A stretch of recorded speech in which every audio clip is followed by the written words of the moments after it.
Hi, dear friends. Welcome to the next event within the Ukraine Matters initiative. Today, we are lucky to interview Mr. Peter Dickinson, a British journalist and commentator who has been based in Ukraine for the past 2 decades. He is editor of the Atlantic Council's UkraineAlert service and publisher of Business Ukraine magazine. Dear Mr. Dickinson, thank you so much for your consent to join us today. We are grateful for your finding time to bring us your precious vision of the terrible war we have in Ukraine, and we highly appreciate your kind consideration and support. Thank you for having me. It's a pleasure to join you. Thank you. Well, I can easily state that what we have in Ukraine is nothing but a mere genocide of the Ukrainian people being committed by the cynical Kremlin with its imperial ambitions. On the contrary, Russia is constantly claiming that its soldiers are peacekeepers helping their brotherly neighbor. You have lived in Ukraine for more than 20 years, and you do prove to understand the wider context of the Ukraine-Russian relationships. So what's going on in Ukraine? What do you think? Well, I think that the developments in Ukraine over the last certainly 20 years or 30 years since independence, really, but especially the last 20 years since the turn of the millennium and the going back to the election or the appointment of Yushchenko as president of Ukraine in 2000. I think Ukraine has been on a democratization path, has been moving towards a democratic future, and has been very consciously choosing a European path. When Ukraine first gained independence in the 1990s, I arrived in Ukraine at the end of the 90s.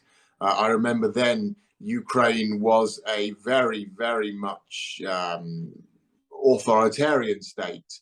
And the people that you spoke to would often say that Ukraine and Russia, there was really no difference. They were essentially very close countries.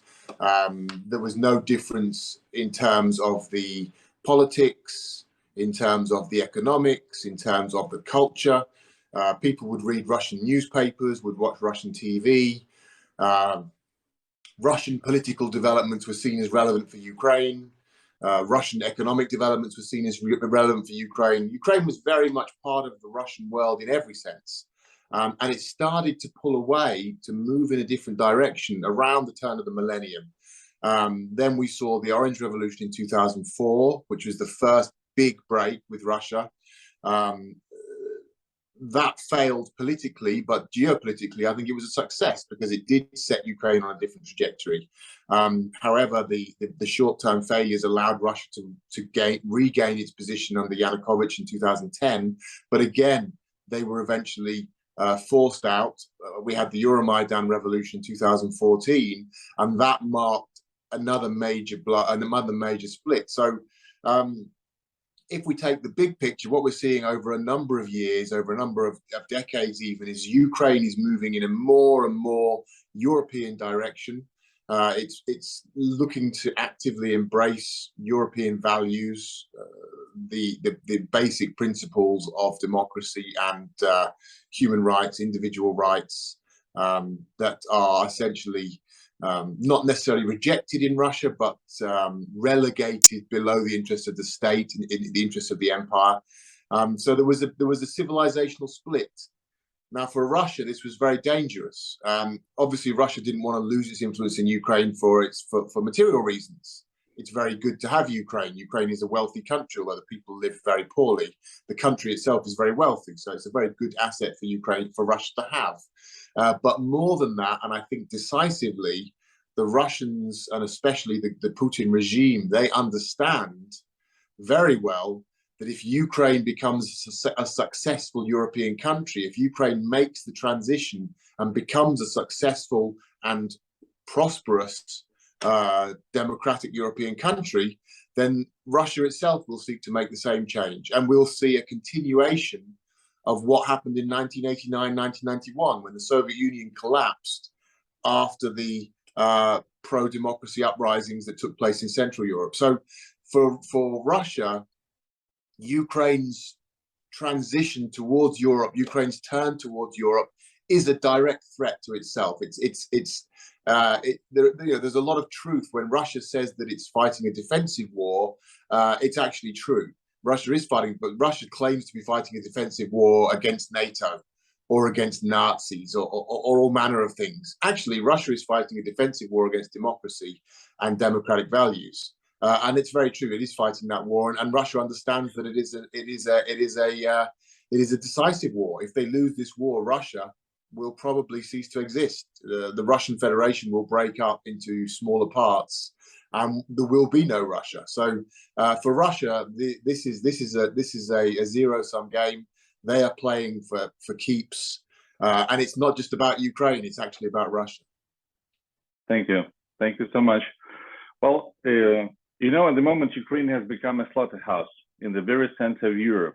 And we have a new umbrella term, Russism, that is Russian fascism, for all the crimes the Russians have committed in Irpin, Bucha, Gostomel, Mariupol, and other cities and towns of Ukraine. So the Kremlin, on the contrary, blames the Ukrainian army for committing those atrocities and mentions them in its propaganda. So why do they continue lying, realizing that the whole civilized world does know the truth? Well, I don't think the civilized world knows the truth. I think that's not realistic to say that. I think the majority do, but there's always a minority that will believe the lies. I think there are around, statistically speaking, around 20% of the Western world believes the world is flat. 25-30% of the world believes other complete nonsense. There'll always be a percentage of people who will believe crazy ideas. So Russia's lies are not nearly as crazy as some of the conspiracies that go around in today's world. They are believable, especially if you're not part of the this part of the world. If you're not a specialist or take an interest in Eastern Europe, in Russia, the former Soviet Union, and in Ukraine specifically, it's very easy to believe different versions of the truth, different versions of reality, rather. That's not actually as far-fetched as you would imagine. And for most people looking in from the West, most Western people don't really care about Ukraine, and they don't care about Russia. They have a human interest in general. They don't want to see people die. No, I think there's very few people in the world at all who actually actively enjoy death or murder, but they don't really care. They're not engaged, and they're not any more engaged than people are perhaps in Ukraine about what's happening in Yemen, for example, or some other hotspot where they're not particularly engaged. So they often see what's happening in Ukraine through the prism of their own political prejudices, which tend to be, in terms of those who believe Russia, it tends to be anti-Americanism. So they're not pro-Russian particularly. They don't know much about Vladimir Putin, and what they do know, they probably don't really like very much. And they certainly know nothing about Ukraine. But what they do know is that they're anti-American, and they don't like America, and they feel that America is the source of all evil. So they're ready to believe anything, really, in terms of Russian narratives, if they counter and if they contradict the American narrative. So really, Ukraine is caught in the middle of this crossfire, and it doesn't have a lot to do with the credibility of Russian comments, whether they're believable or not. It doesn't actually really matter. Anyone who takes any interest in the area will very quickly be able to point out how many Russian lies are absurd. We see now Russia talks. Russia will pursue a lie for a long time, and then we'll just simply drop it. And we'll just stop talking about it, or we'll simply change around. They said for months that it's all about NATO expansion. It's all about NATO expansion. They told the whole world that the whole war was about to happen because of NATO expansion. Now, NATO's just expanded on Russia's border, and Russia has done nothing about it. Russia is actually, in fact, that's not true. Excuse me. They haven't done nothing. They've withdrawn troops. They've reduced their troop presence on the new NATO border. So clearly, it's not about NATO expansion. That's obvious now, but nobody cares because Russia's moved on. It's got a new lie now. So the lies themselves are not necessarily that important. It's useful if they are important. If they are plausible. It's useful if they sound realistic, but it doesn't really matter. Essentially, if we talk about, you mentioned Bucha and the other atrocities that Russia has committed, Russia hasn't really put forward any convincing arguments there. They've just said it's a lie. They've just said it's fake. They said, here's all the deaths. Well, it's fake. And there's no real argument with that. You can't really argue with that. You can't really say to someone, well, here's the evidence that it's not fake, because they'll say, well, the evidence is fake as well. it's all fake. You can't discuss that with someone. That's simply a black and white scenario. It's almost a religious issue. They're saying, we don't believe it, we have no faith, and we reject it. So there's not really a lot of value in engaging with them. I think that, all that we can do as people interested in putting across the truth of what's happening, or even if you're talking about support for Ukraine, is to clearly and credibly provide the evidence, state the narratives, and explain the logic behind them. And hope that people will pick up on that and get through. But unfortunately, as I say, there will always be people who believe the most outrageous lies. They will always be there, and you'll never convince them otherwise. Yeah, that's right. Thank you so much. So what about the blind Russians? Well, we have 80% of support. 80% of Russians support Putin in his war and Russia in its war. So well, they get their truth from the state media and living in their, so to say, alternative reality. So they do believe that their country is good and that the Ukrainian army is committing those atrocities and killing civilians. So why is this Russian propaganda so powerful? Would you be so kind to answer this question as a journalist? Well, nobody wants to believe that they're evil. Nobody. I'm sure even the Nazis. There were some Nazis who probably reveled in their notoriety. Certainly, that was the case with some in the SS and people like Himmler. But I think most Nazis would have been much more reluctant to concede the crimes they'd committed. We saw them deny them for many years, and some Nazis who now adhere to these ideologies continue to deny these crimes that were committed. So not a lot of people embrace the idea of evil. They don't want to be evil. Nobody likes that idea. And so, of course, it's not surprising that Russians also do not want to accept that they have committed a great evil. Also, I think a key factor here is the idea that they've never, ever been made to confront the crimes of the Soviet era. Nazi Germany is often held up as the most notorious criminal regime in history, certainly in European history. There's a very good argument to say that the Soviet Union was significantly more criminal, certainly on a par with Nazi Germany, if we talk simply in terms of the crimes they committed, the number of people who were murdered, etc. So the difference between the two regimes, while you can still walk around in Russia today, in many European capitals with a Soviet flag on your T-shirt or holding a Soviet flag or professing pro-Soviet opinions. And that's seen as okay. Perhaps some people wouldn't like it, but a lot of people say that's fine. You couldn't walk around with a swastika. You couldn't walk around with a Nazi uniform on. That would not be seen as okay. You would be arrested or perhaps even attacked for doing so. And there's a reason for that. We never addressed the issues of the Soviet crimes. They were never really addressed. There was no Nuremberg trial. There was no Nuremberg process. There was no reckoning. People forget now how it took a lot of effort by the Allied powers after 1945 to denazify Germany. Germans were forced to go to the concentration camps and see what their people had done, to witness the death camps, to look into the death camps, to look into the pits of dead bodies, to look into the piles of shoes and gold teeth and whatnot. They were taken there. They were forced to do so. They were herded up, the Germans, and taken to cinemas and made to watch films of these atrocities. All symbolism of the Nazi era was banned. There was a huge effort by the Allies to eradicate Nazism and to force the German people to confront what had happened. And that never happened in Russia. That never happened. And so now we see the normalization of Stalin. We see the rehabilitation of Stalinism. We see what an effective leader he was. And that naturally translates into today's time as well. Now people say, well, of course, again, now we see these allegations of our war crimes, but probably we didn't do them. Probably the Ukrainians did it. And so there's a combination of factors here, but I think it's human nature to not want to think of yourself as evil or monstrous. It's human nature to assume that the enemy does these things. And the Soviets were never forced to confront, the Russians were never forced to confront the crimes of the past. So they really still need to have that reckoning. The world needs to have that reckoning. The world needs to recognize that when we talk about the 20th century, we should talk about totalitarianism, not Nazism or communism. We should talk about democracy and totalitarianism. And really, the wars of the 20th century, we should really be talking, in my opinion, about a totalitarian era that went from 1917 to 1991, the Soviet period. That is essentially what we're talking about. The Nazis were part of that, but only a part of it. We need to have a reckoning on that level. And one of the reasons why I can say we need that is because of what's happening today in Ukraine. I see. That's right. But, you know, well, the propaganda does work. That's okay. That's true. But it's not the case with the Iron Curtain we had when the borders were closed and you had no chance to see how people lived abroad.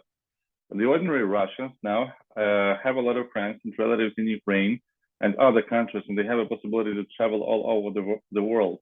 And they have a chance to compare the real and the propaganda created worlds, you know.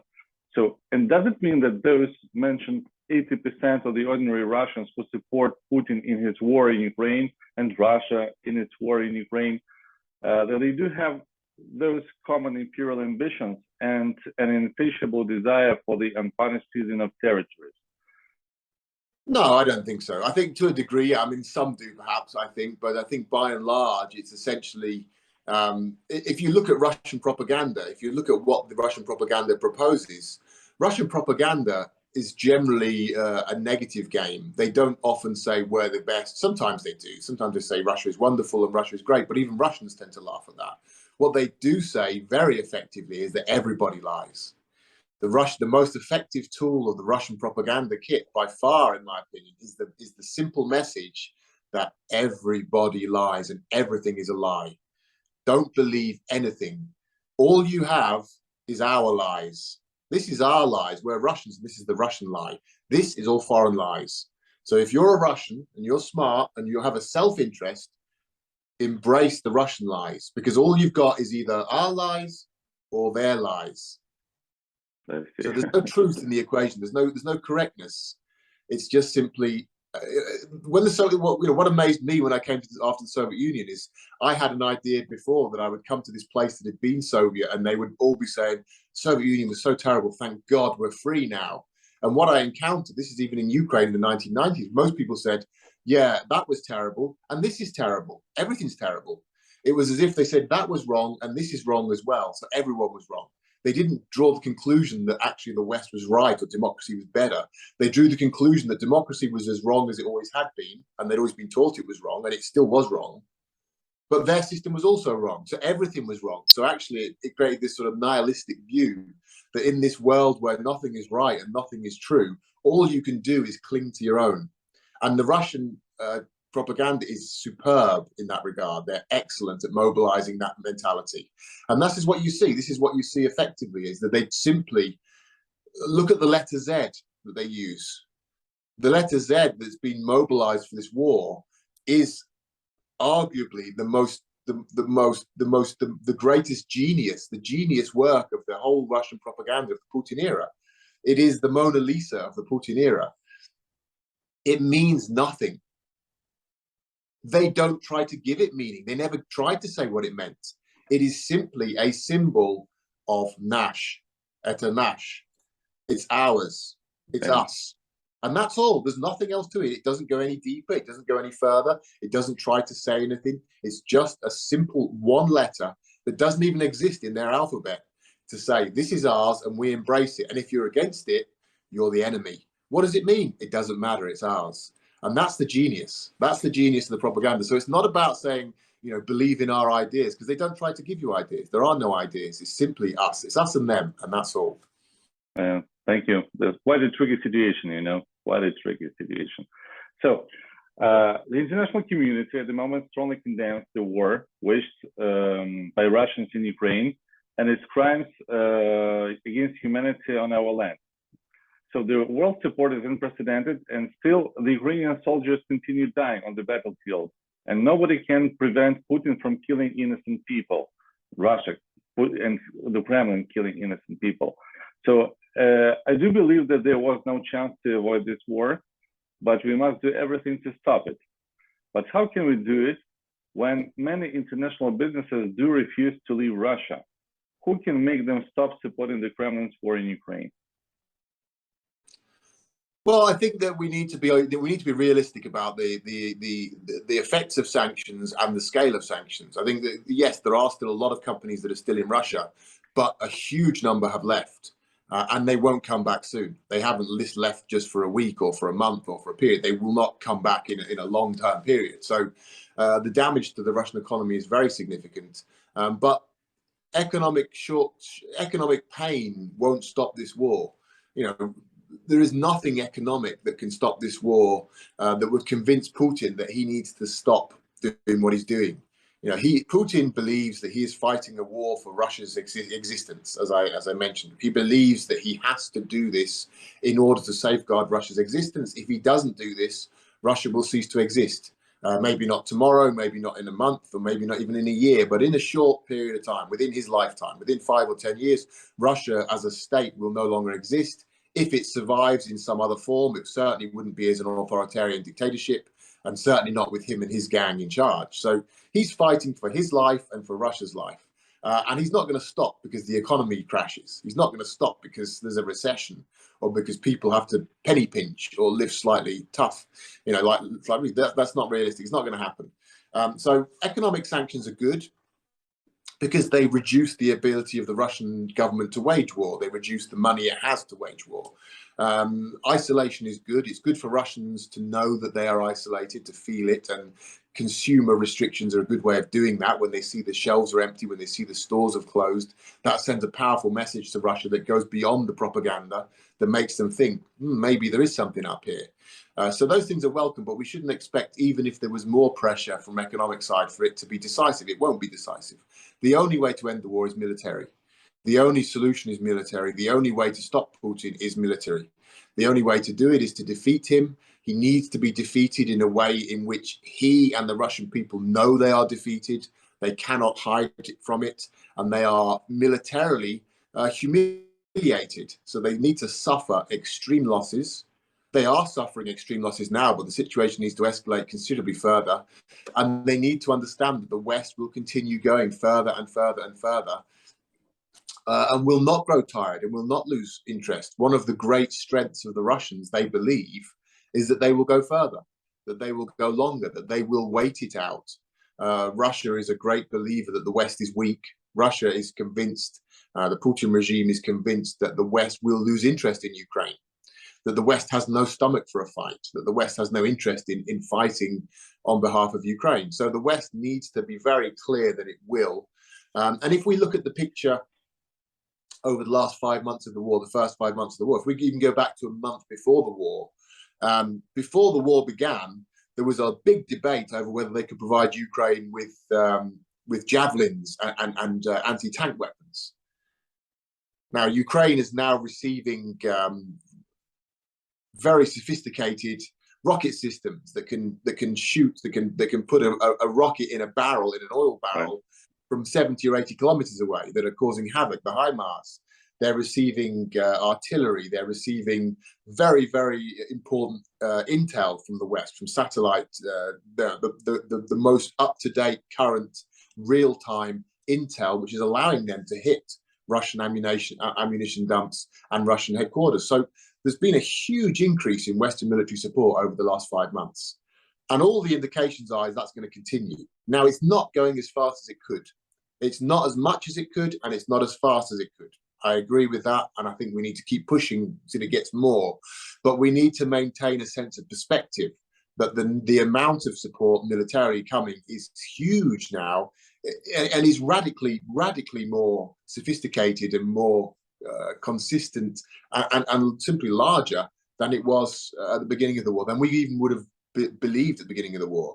I mean, basically, all we're missing now, really, the main things that we're missing now is more sophisticated anti-aircraft technologies and aircraft themselves. And there's talk that that's now in the pipeline. So who knows? So it's really, if we talk about defeat, how we can get out of this, it's not an economic thing. Of course, economics is good, but it's not about that. It's about military, and it's going in the right direction. So we need to just keep the pressure there and make sure that the weapons continue to come. Thank you. Well, the civilized world is sure to know that Russia is a true terrorist state, planning to invade other countries like Poland, Romania, the Baltic states, etc. So the Russian soldiers have proved to be very cruel, explaining their viciousness through the message, "Who lets you live better than we do?" And you know that. So they do deserve punishment, and Russia is to pay for all the crimes it committed in Ukraine and in other countries as well. So the war criminals are to be punished. But do you believe that the Russian society, Russia itself, will be condemned and isolated for centuries to realize the cynicism of the Russians' silent consent to Putin's desire to destroy Ukraine? Do you believe in that? No, no, absolutely not. There will be no long-term isolation. Again, we have to look at history for our model. At the moment, there is global horror at what Russia's doing in Ukraine. People are very much aware of the crimes being committed, I think, internationally. You know, there are some who question the scale of it, but I think most people, the consensus around Europe and elsewhere in the world is that unprecedented crimes, certainly for our era, are taking place. And there is also an awareness that Russians broadly support it. Again, some people might question the degree of support there. Some people would question how accurate any survey of opinion may be in a totalitarian country like Russia. But fundamentally, I think, yes, there is an awareness that grave crimes against humanity are being committed, war crimes, genocide, and the Russian people are okay with that. They actually think that that's justifiable, or it's reasonable somehow, or they certainly would condone it happening elsewhere. So there's huge revulsion and anger about that internationally, and that explains why support for Ukraine is so strong. Again, you know, countries where people are really, you know, indifferent to the fate of Ukrainians, know very little about Ukraine or Russia for that matter, but they do care because they see the horrors that are happening. But we shouldn't expect this to be a long-term thing. You know, in the 1940s, the world learned that Nazi Germany had set up death camps, had murdered millions and millions of people. But by the 1960s, Germans were you know, they weren't totally forgiven for this, but it was largely forgotten. It was passed over. It was never forgotten. But the German people already by the 60s and 70s were not being held directly responsible for that, despite the scale of the shocking scale of the death camps and the world war that they caused. You know, they hadn't just attacked one country and killed one nation. They'd taken over large parts of Europe and destroyed it, you know, and caused essentially the largest war in the history of the world. But even so, generations move on, time moves on. So we shouldn't expect Russia to be perpetually isolated. Now, if Russia survives this war and remains an authoritarian state and remains in denial about what they've done, then that maybe will change it. Then they will be more isolated. They will find themselves in a more isolated position, and people will be more wary of engaging with them.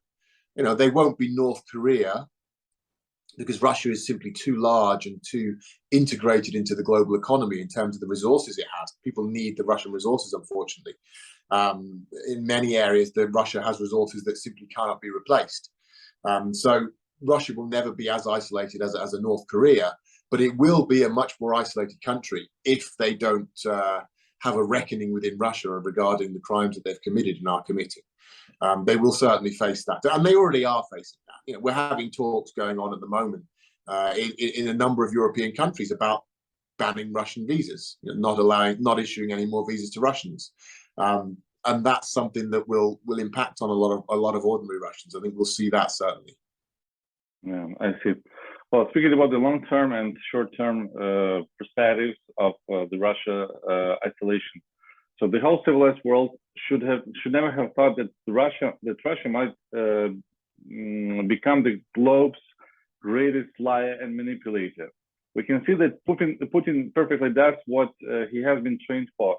He lies and manipulates, but his lie and manipulation have a threatening scale. Russia should never be trusted as a subject of international law. It's obvious. But why isn't it excluded from all the powerful international organizations at the moment?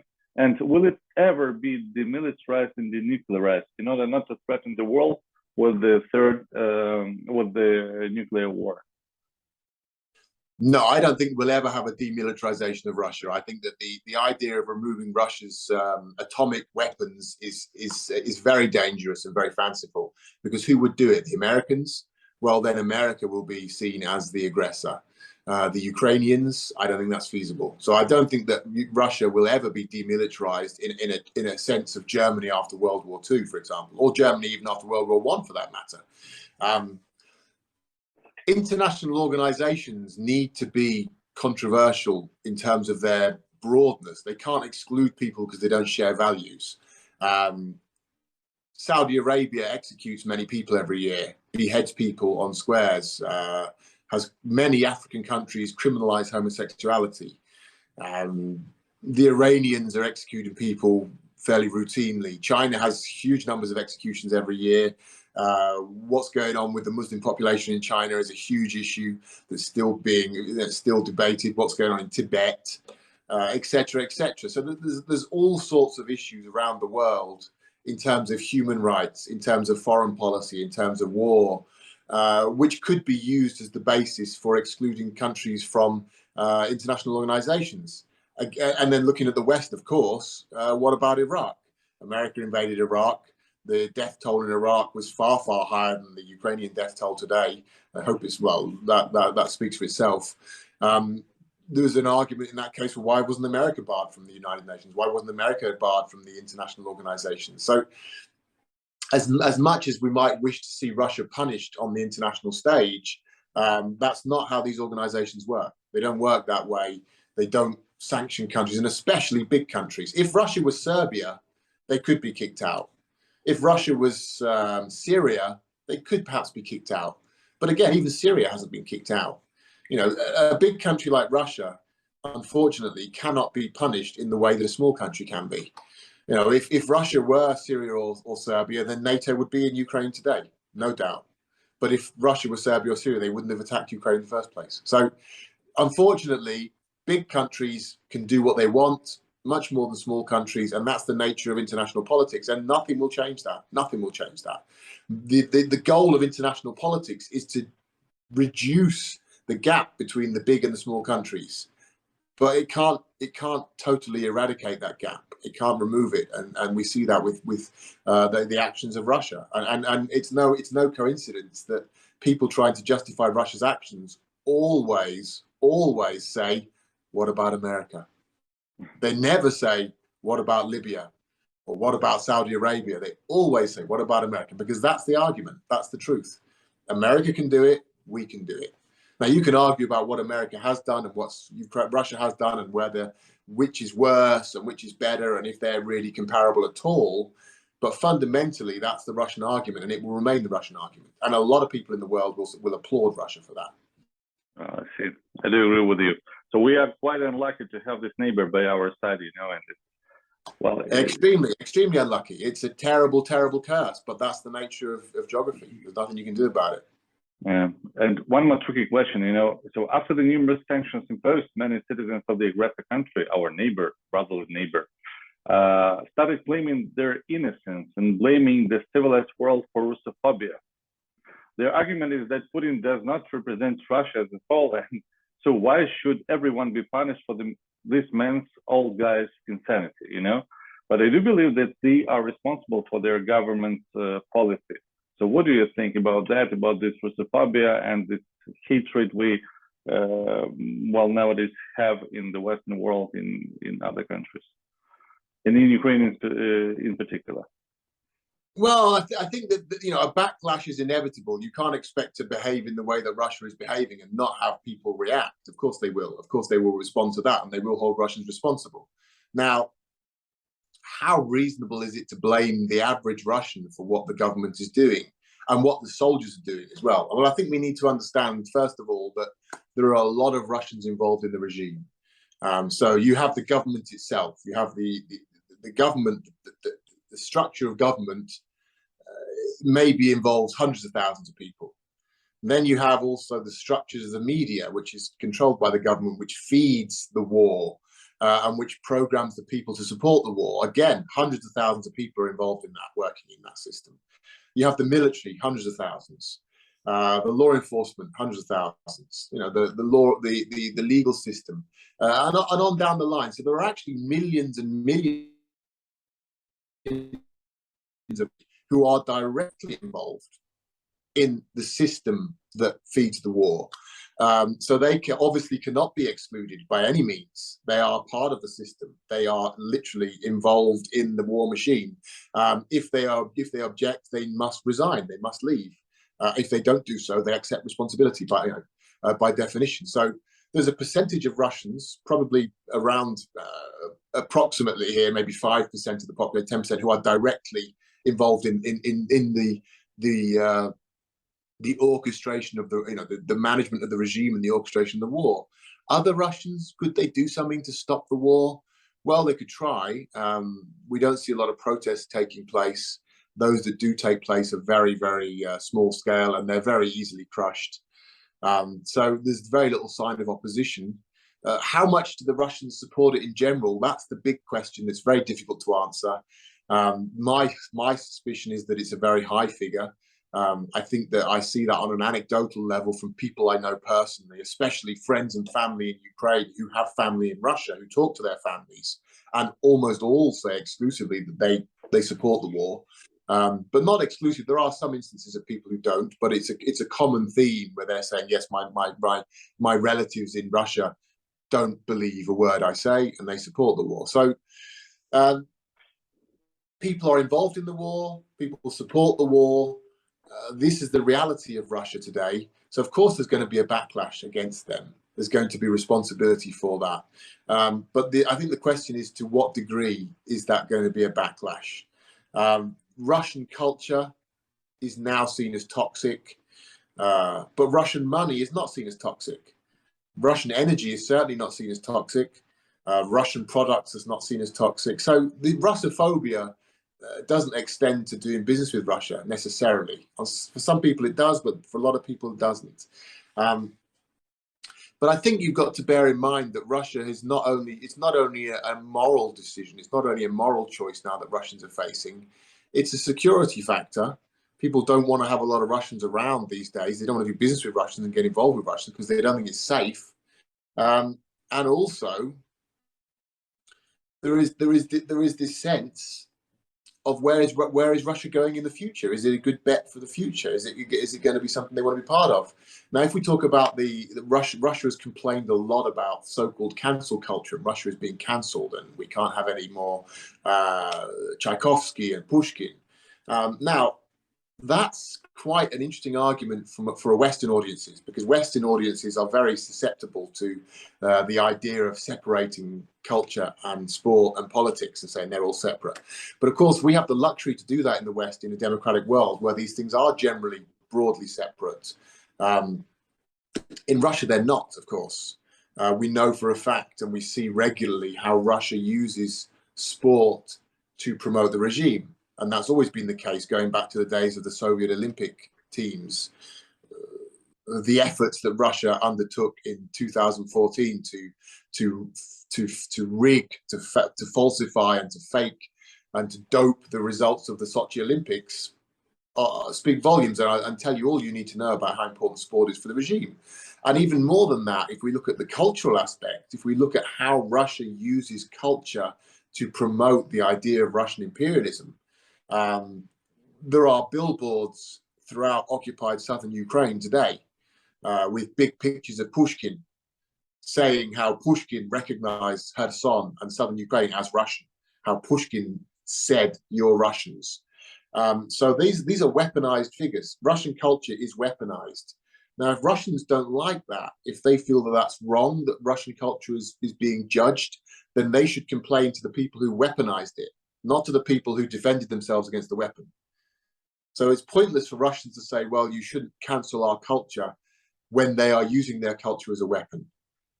If you use your culture as a weapon, people will defend themselves. And that is the reality we're seeing now. So it's sad to see acts of hostility towards individual Russians in many circumstances, not necessarily always, but certainly it's unfortunate. But countries looking to protect themselves and individuals protecting themselves against Russian weaponized culture, sport, is actually, I think, a logical and inevitable process. Thank you. So, well, it's obvious now that we're not going to surrender, Ukrainians. I mean, we'll never give the Russian invaders any piece of our land, and we are just willing to fight and protect our land. So we are not going to let Putin reestablish the former Soviet Union and call it the Russian Empire. And we are willing and we are doing everything in order to restore our territorial integrity. I would like to mention that unlike the Russian population, we are lucky to have raised a population of the Western-looking, Western-related Ukrainians, and our kids just have open borders and they move abroad. They see how Europeans, Americans, Canadians live, and what is more important, they don't want to stay there. They just want to come back to Ukraine and to have the same level of existence they have seen there. So I do believe that we'll have a chance to move on. We'll have a chance to succeed in this war and remain a prosperous and generous country. But would you be so kind to describe what is that new or revived democratic country we are going to have quite soon? So what is your vision of that country? Well, Ukraine, yeah, I mean, Ukraine has a huge task ahead. The rebuilding process is going to be colossal. It's going to be one of the biggest undertakings that Europe has seen since World War II, since the post-World War II era. Physically, the country's been, huge parts of the country have been devastated physically. They have to rebuild cities. They have to rebuild entire regions, in fact. And there's been nothing like that in Europe since the late 1940s, 1950s. The Balkan Wars were not on that scale. So it's going to be a massive project, and there's going to be a lot of international support for that.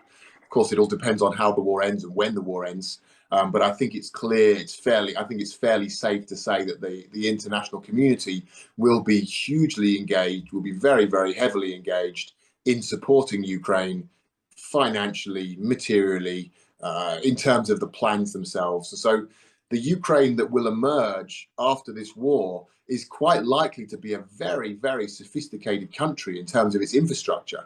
It will have a very, very modern infrastructure. It will have very, very modern communal services. It will have very modern digital cities. It will have very functional communications and transport networks. So it could be, of course, no one would want to underestimate the horrors that have gone on, but we may come out of this with a very strong basis for Ukraine's future development as a prosperous society. The Ukraine that will come out of that in terms of the country itself, in terms of society, I think there'll be, on the plus side, there'll be a very clear sense of identity that was missing 32 years ago when the Soviet Union collapsed and Ukrainians first emerged 3 decades ago from the Soviet Union. Again, I experienced in my early years in Ukraine, I experienced this identity crisis, this sense of ambiguity, this indifference almost to our Ukrainian identity that was not universal, but was something I saw quite often, which is now seems a long, long time ago. Now we have a much clearer idea. Tragically, that's how nations are built. If you look at any nation, my own nation, the English nation, it was built, the English kings used to speak French. The whole English aristocracy spoke French until we had the 100 Years' War with France, and the aristocracy and the king began speaking English and became anglicized. Sadly, wars are the main road, if not the only road, to a strong national identity. And so Ukraine is now going through that turbulent but perhaps inevitable period in its history to get to the strong identity that it needs to have, and it will have. That's where we're going. All of the indicators show that. All of the indicators point to that. It's going to be a democratic country. It's going to be a European country. It's going to be a strong country. It's going to have rule of law. The corruption that was tolerated for decades is not going to be tolerated, because it's not going to seem like a victimless crime anymore. It's going to be a crime against Ukrainians and Ukraine, which will matter. Again, 20 years ago, people were indifferent about robbing the state because the state was not something they're associated with. When you associate with the state, someone stealing from the state is stealing from you. That's where we're going to be, I think. So Ukraine will have a lot of advantages in that sense, in terms of what it is and what it represents as a country. On the other hand, it's going to be a deeply, deeply traumatized society. The horrors that we're seeing on a daily basis. I'm a long way away. I've come away from Ukraine with my family in the early weeks of the war. even I feel this terrible stress. I can't imagine the horrors that people who are living in Ukraine now are going through, even those who are a long way away from the front. But I think that this extends to all Ukrainians, even those like myself or friends of Ukraine who've left the country temporarily, will have to deal with. There's going to be huge trauma. There's going to be huge psychological support necessary for a long, long time. People are going to be living with this for the next 50 years, 100 years. It's never going to go away. So there's a lot to be optimistic about long term in terms of where Ukraine is going, but there's a huge amount of work that's needed to be done, especially in terms of psychological health, especially in terms of treating the traumas of the country once the war is won. But of course, the war needs to be won first. Thank you so much for your support. So, well, that's it. Dear Mr. Dickinson, thank you so much for having you today for this meaningful talk. And for your consistent answers to very difficult questions. We'll win for sure. The truth is on our side. And thank you so much for everything you're doing for Ukraine. And we wish you a lot of health and inspiration for future endeavors. Thank you so much. Thank you. I wish you the same. Thank you. Thank you. Thank you so much. So, dear friends, thank you. Please visit our website, ukrainematters.org, and sign up to receive email updates on the upcoming events and more. We are wishing you all the best. Stay healthy. Glory to Ukraine. Glory to the heroes. Slava Ukraini. Героям слава. Thank you so much. See you.